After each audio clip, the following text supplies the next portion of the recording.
Professeur Didier Raoult, que pensez-vous de l'émergence de nouveaux variants, par exemple en Bretagne encore hier? Ah, écoutez, les nouveaux variants, ça ne va pas arrêter de sitôt. Donc, dans les deux variants que on voit émerger, il y en a un qui n'est pas très fréquent pour l'instant dans ce qu'on a qui est documenté, qui est le variant dit breton, là, qui sévit à Lannion, qu'on voit ici. Et ce qui est intéressant, c'est que c'est un variant très distant. Il est très loin de tout ce que l'on connaît jusqu'à présent. Et il a des mutations qui sont différentes aussi. Je vais vous montrer la figure de la protéine qui sert pour le vaccin. Donc vous verrez, il y a de très nombreuses mutations, dont beaucoup sont spécifiques de ce virus.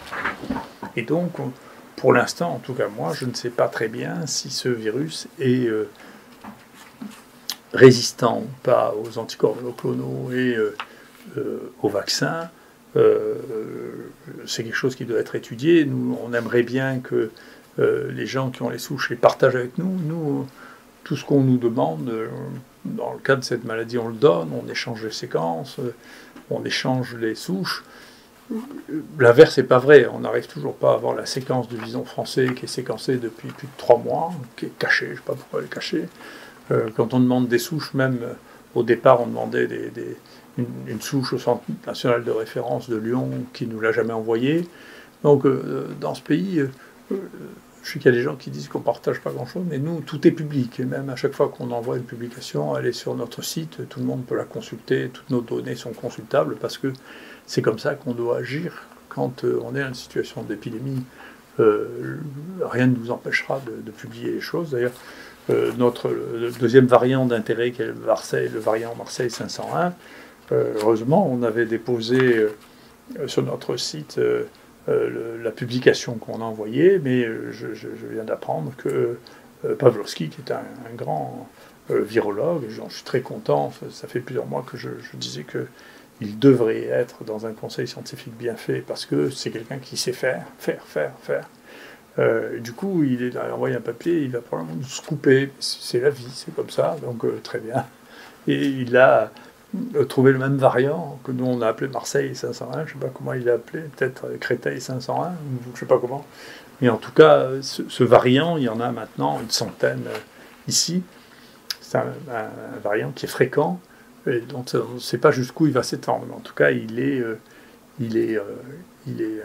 on commence à le voir dans différents endroits en Europe. Il est dans la région parisienne, il est ici. Et pour l'instant, il me paraît à ce stade un peu plus inquiétant que le variant breton. Voilà.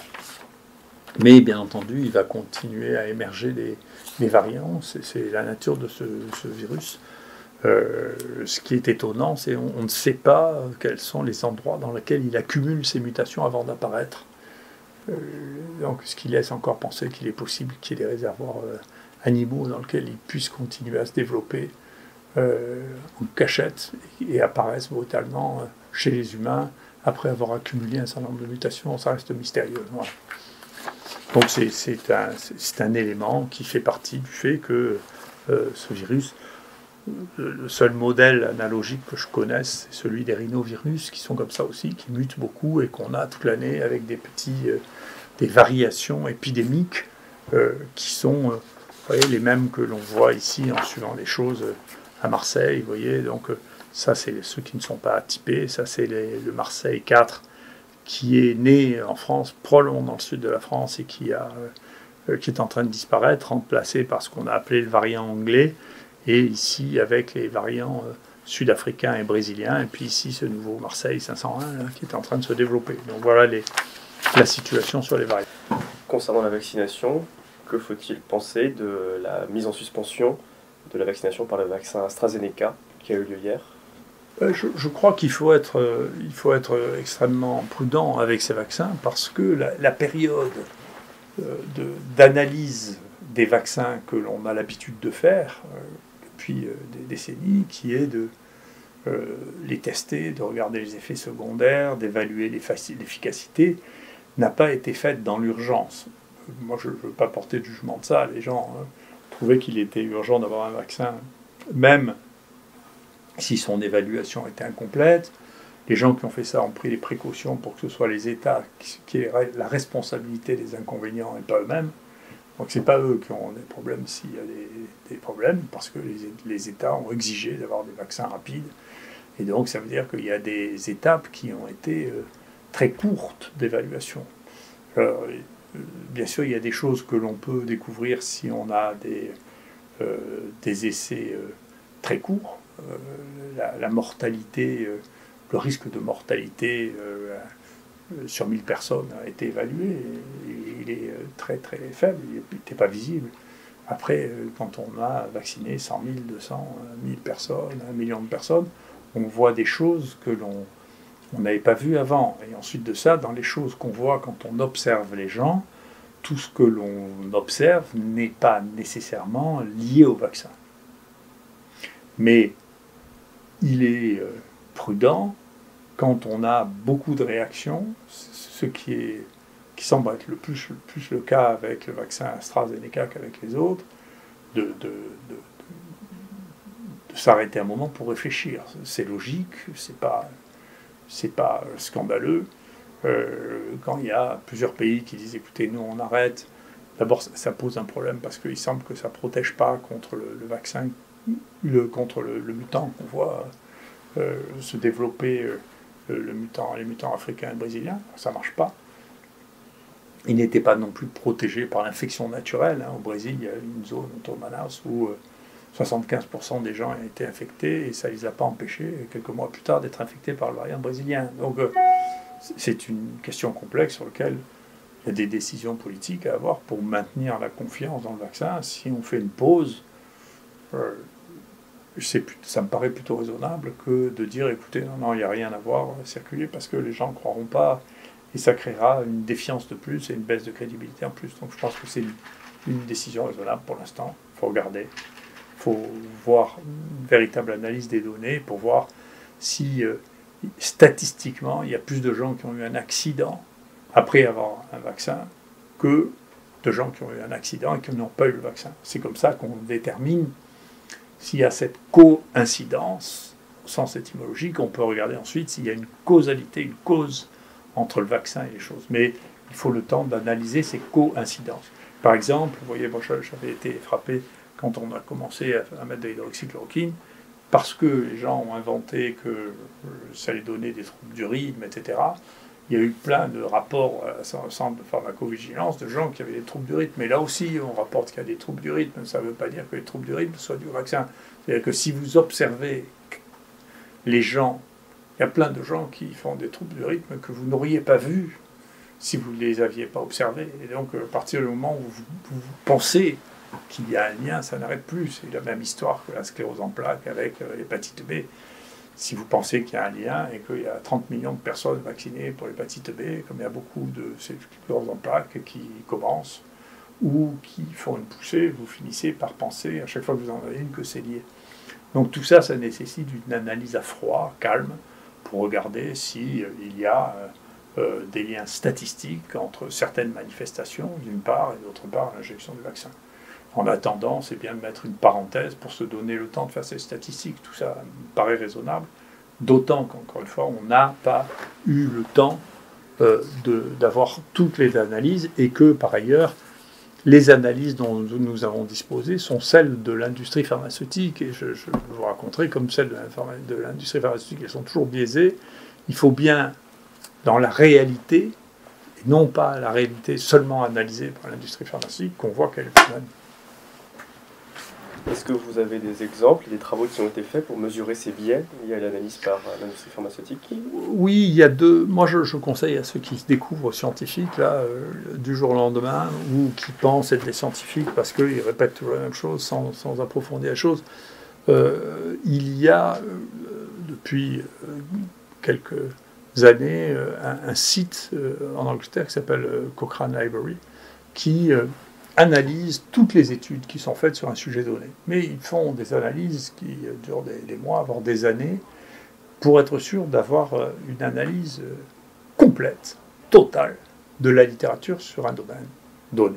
Alors il y en a deux qui me paraissent très intéressantes et que je crois très importantes pour ceux qui donnent des leçons et qui essaient de m'en donner sur la science de la Cochrane Library. Le premier, c'est, j'avais fait un éditorial là-dessus, mais qui a dû passer inaperçu pour beaucoup, c'est une analyse de la Cochrane Library sur les essais thérapeutiques qui a comparé les essais randomisés aux essais observationnels. Et donc, la conclusion sur plusieurs milliers d'études, d'accord, c'est que il n'y a pas de différence entre les deux, quelle que soit d'ailleurs la méthode d'observation que l'on ait utilisée. Donc le mythe des études randomisées qui auraient une supériorité par rapport aux études observationnelles n'est juste qu'un mythe. C'est une opinion, c'est de la religion, c'est j'ai raison, ça n'est pas observable. Donc s'il y a des gens qui sont neutres et qui observent tout ce qui est publié dans la littérature, ils ne voient pas de différence entre les essais randomisés, sauf que, en réalité, les essais randomisés sont d'une telle complexité et sont tellement chers que, en pratique, c'est rarement autre chose que l'industrie pharmaceutique qui peut les payer. La deuxième chose, moi j'entends ça m'amuse beaucoup, de dire que je suis un complotiste et que je vois des complots partout, parce que je dis que, vous savez, il faut se méfier. Partout où on manie des sommes colossales d'argent, il y a un risque de corruption. Il faut être un enfant pour ne pas savoir ça. Moi qui aime la culture classique, si vous voulez, la fin de la République explique ça exactement dans ses moindres détails. C'est comment la corruption a mis fin à la République romaine. Et là, il y a un scientifique de grande qualité qui a fait un travail sur l'histoire de la corruption avec l'industrie pharmaceutique et les sciences médicales. Je vous conseille de le lire en entier, si vous pouvez, ça doit pouvoir être traduit facilement sur Internet. Mais surtout, il mentionne deux études. Je vous ai mis une des deux sur de la Cochrane Library, qui a analysé, pareil, 8000 articles pour regarder quand on fait la même étude à propos du même médicament, qu'une fois c'est payé par l'industrie pharmaceutique et qu'une fois ça n'est pas payé par l'industrie pharmaceutique ou des gens qui ont des liens d'intérêt avec l'industrie pharmaceutique, eh bien, quand on regarde plus des 8000 essais, dans toutes les dimensions, quand il y a un financement par l'industrie pharmaceutique, vous augmentez, vous multipliez par 1,27 le risque d'avoir des conclusions favorables. Et la conclusion est que, quelle que soit la qualité de l'étude, vous n'arrivez pas à le détecter par vous-même. Parce que, en apparence, les résultats sont parfaitement ordonnés. Quel que soit le niveau de qualité présenté, vous avez un biais, pour mettre simplement les choses, et donc vous retrouverez ça dans cet article. À chaque fois qu'il y a un essai qui est financé par l'industrie pharmaceutique, vous créez un biais en faveur du produit de l'industrie pharmaceutique qui le finance. Et dans la plupart des cas, vous êtes incapable de détecter où est ce biais. Et nous avons fait exactement la même chose avec Mathieu Millon, sur un papier qu'on peut trouver aussi sur notre DOI et qu'on est en train d'envoyer. Si vous êtes financé ou si vous avez des liens d'intérêt avec Gilead, l'hydroxychloroquine marche 2 fois moins souvent que si vous n'avez aucun lien d'intérêt avec Gilead. Et vous avez une deuxième chose qui est très intéressante, qui est sur le papier Co19, sur le site Co19, vous avez, eux trouvent un biais extrêmement significatif avec le fait d'être américain ou de ne pas être américain. Donc si vous êtes américain, vous êtes contre l'hydroxychloroquine. Si vous n'êtes pas américain, vous trouvez que l'hydroxychloroquine marche. Donc voilà des biais que l'on peut parfaitement analyser dès que l'on a suffisamment de données, qu'on a la curiosité de faire de la science plutôt que des affirmations en tapant sur la table et en disant qu'on a raison. Eh bien, on voit très bien où sont les biais. C'est très facile. Il suffit de regarder la littérature pour ceux qui s'y intéressent. Après, ceux qui parlent de science sans lire de la science, et qui donnent leur opinion comme si c'était l'état de la connaissance, se pervertissent eux-mêmes, ils pervertissent leur esprit. Est-ce qu'on a dans l'histoire récente des exemples de corruption de cette nature qui auraient pu être poursuivis, qui auraient été bien identifiés? Déjà, je pense qu'il y en a une qui aurait dû être poursuivie, c'est que Gilead a réussi à vendre 1 milliard d'un médicament dont l'OMS disait qu'il ne servait à rien. Donc je ne sais pas pourquoi l'Europe a fait ça, je ne sais pas pourquoi le parquet financier ne s'empare pas d'une chose pareille, parce que je trouve ça étonnant. Mais oui, bien sûr, Pfizer a été poursuivi pour avoir dissimulé des résultats négatifs. En Chine, AstraZeneca et Pfizer ont été poursuivis. Ensuite, l'exemple que tout le monde connaît par cœur, c'est celui du tabac, qui a financé d'une manière extraordinaire des fausses études pour montrer que le tabac était bon. Là aussi, les États-Unis ont joué un rôle terrible, il faut dire. Là, ici, encore une fois, Noam Chomsky, dans les accords de l'OMC, en obligeant l'Inde à acheter du tabac américain. Enfin, donc, si vous voulez, moi je veux bien que les gens découvrent brutalement la nature humaine, la nature de la corruption et la nature de l'argent à ce niveau-là. Mais enfin, tout ça n'est aucunement une surprise, ni pour l'industrie pharmaceutique, ni pour les autres industries. C'est comme ça.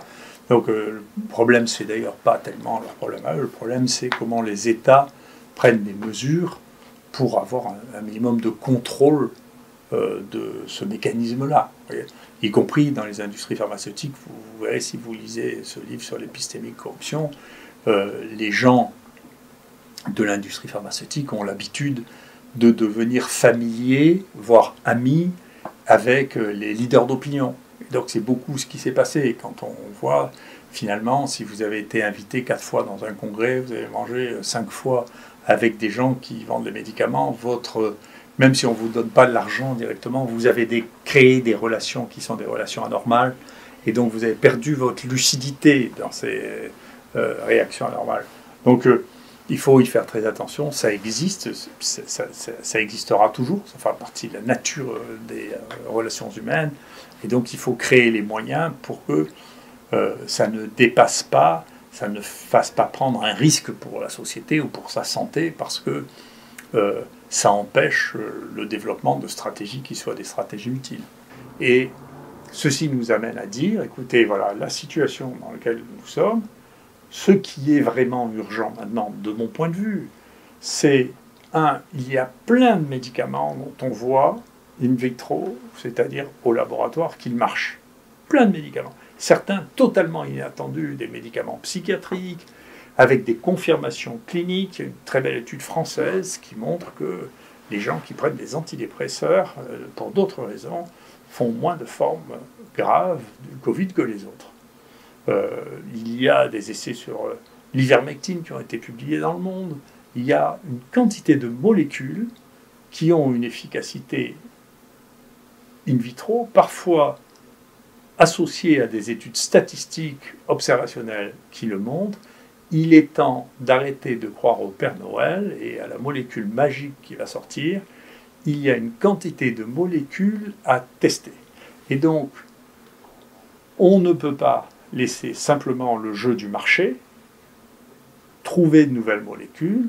Personnellement, je pense qu'il faut que l'État s'investisse pour faire un appel d'offres pour l'évaluation des molécules qui ont une efficacité in vitro, qui sont très peu toxiques parce qu'on les connaît, qui sont génériquées parce qu'elles ne coûtent rien, d'accord, pour pouvoir trouver des solutions dans le soin, parce que le soin reste la seule chose par laquelle on est sûr d'améliorer les malades. L'autre chose que nous, on a vu, que je conseille, y compris à nos amis parisiens, c'est que depuis que nous avons mis de l'oxygénation à haut débit, ce qu'on appelle l'Optiflow, on sauve des gens qui mouraient il y a encore quelques mois, parce qu'ils ne pouvaient pas aller en réanimation. Je pense qu'il faut étendre beaucoup ces outils. Alors ça nécessite des aménagements que nous on a fait, qu'on a pu faire librement, parce que pour ça nous sommes libres. D'augmentation du débit d'oxygène, parce que ça consomme beaucoup d'oxygène, on consomme 50 litres d'oxygène au lieu de 5 à 10, donc mais ça sauve des gens, ça leur permet de faire un passage, et donc tout ce soin, la qualité du soin est un élément essentiel dans cette maladie, dont je ne sais pas combien de temps elle va durer, donc c'est très important. Et enfin, pour toutes les les médisants qui cherchent à peu près tout ce qu'on peut dire de mal de moi, je vous le dis, ici, nous avons tous pris la décision, les médecins de l'IHU, nous sommes des fonctionnaires de l'assistance publique. Donc nous décidons de rien, de la facturation. Nous pourrions avoir une activité privée, mais il se trouve qu'aucun d'entre nous n'a d'activité privée et aucun d'entre nous n'a de lien avec l'industrie pharmaceutique parce que l'on pense que ça serait pour nous un conflit intellectuel de faire l'un ou l'autre. Voilà, c'est notre position, ça ne veut pas dire qu'elle doit être générale, mais c'est notre position. Donc c'est pas nous qui facturons, comme le dit un journal médisant, les hospitalisations, vous ne pouvez pas décider, on ne peut pas décider de ce que l'on finance comme consultation. La mienne de consultation, elle coûte 23 €, elle est remboursée par la sécurité sociale. Alors c'est pas avec ça que je fais de l'argent, et mon salaire ne dépend pas de l'IHU, et l'IHU ne reçoit pas d'argent en fonction de son activité, on reçoit des moyens pour pouvoir continuer à faire son activité. Donc tout ça, c'est juste de la malveillance pure et simple. J'en me demande pourquoi je ne porte pas plainte, c'est parce que j'ai autre chose à faire et qu'en réalité, je m'en fiche. Voilà. Merci beaucoup.